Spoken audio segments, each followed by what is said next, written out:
Hello guys, അപ്പോൾ രാവിലെ തന്നെ നല്ലൊരു സ്ട്രോങ് കട്ടൻ ചായ ഇട്ട് ഹസ്ബൻഡിന് കൊടുത്തതിന് ശേഷം ഞാനൊരു നല്ല ചായ ഇട്ട് കുടിച്ചു.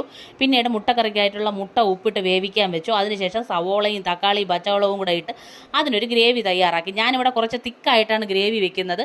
അതിനുശേഷം അതിലേക്ക് മുട്ടയിട്ട് മുട്ടക്കറി റെഡിയാക്കി. പിന്നെ പെട്ടെന്ന് തന്നെ അപ്പത്തിനുള്ള മാവ് നന്നായിട്ട് മിക്സ് ചെയ്ത് പൊങ്ങി വന്നായിരുന്നു. പെട്ടെന്ന് അപ്പം ചുട്ട് നമ്മൾ ചൂടോടുകൂടി അപ്പവും മുട്ടക്കറിയും ആയിരുന്നു ഇന്നത്തെ ബ്രേക്ക്ഫാസ്റ്റ്. അത് കഴിച്ചു. അതിനുശേഷം ഞാൻ ഹസ്ബൻഡും കൂടെ മാർക്കറ്റിലോട്ട് പോവുകയാണ്.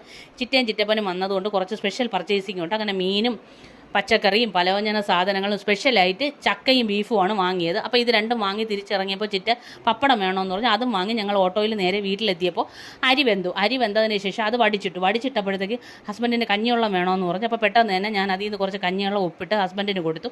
അതിനുശേഷം വെള്ളരിക്കയും തക്കാളിയും പച്ചവെള്ളവും കൂടെ ഇട്ടൊരു ഒഴിച്ചുകറി വെച്ചു. ഒഴിച്ചുകൂട്ടാനെന്നാണ് ഞങ്ങൾ പറയുന്നത്. അതിൽ കടുവറുത്ത് ഒഴിച്ച് അത് നന്നായിട്ട് ഇളക്കി മാറ്റി വെച്ചതിന് ശേഷം അരിഞ്ഞ ചക്ക അടുപ്പിലോട്ട് വെച്ച് അതിനുള്ള അരപ്പും ഇട്ട് നന്നായിട്ട് ഇളക്കിയെടുത്തു. പക്ഷേ ചക്ക അത്ര പോരായിരുന്നു, നല്ല പരുവായില്ല. പിന്നെ പെട്ടെന്നൊരു ചീരത്തോരൻ വെച്ചു. മീൻകറി ഇന്നലത്തത് രണ്ടും ചൂടാക്കി. കാരണം ചിറ്റയും അമ്മയും ബീഫ് കഴിക്കില്ല, അതുകൊണ്ട് അവർക്കാണ് മീൻകറി.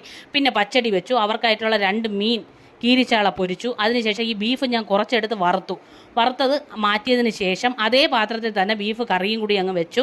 എന്നിട്ട് ഇതെല്ലാം കൂടെ ചേർത്ത് ഉച്ചയ്ക്ക് കഴിച്ചു. സൂപ്പറായിരുന്നു. ബീഫ് കൊള്ളാം, കുഴപ്പമില്ലായിരുന്നു, നല്ല ടേസ്റ്റായിരുന്നു.